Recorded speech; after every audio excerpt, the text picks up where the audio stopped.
So I actually came to step over. And,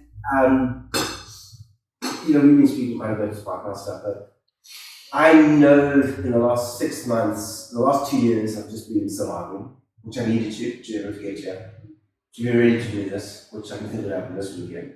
And that's I can relate to you. If I carry on the way I'm carrying on, I'm going to lose my job. My boss taking me to fire me last year. They think that's just the way it is. So if I do not change, then there's going to be nothing else to change. And I have to either change because I've tried every other route.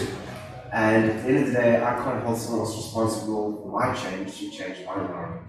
I have to change it. Just be humble and say, hey, you know what? My way's not working. Pointlessly screaming, shouting. If you don't want to get your work done, I can meet my deadline, it won't happen. And then I say, for me as well, is just to realize that I'm actually not present in my life. And that's changed for me.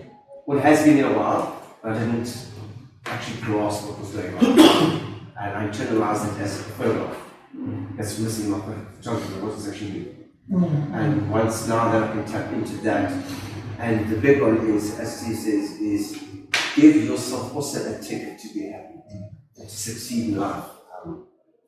That's it, yeah. Leave the bullshit behind.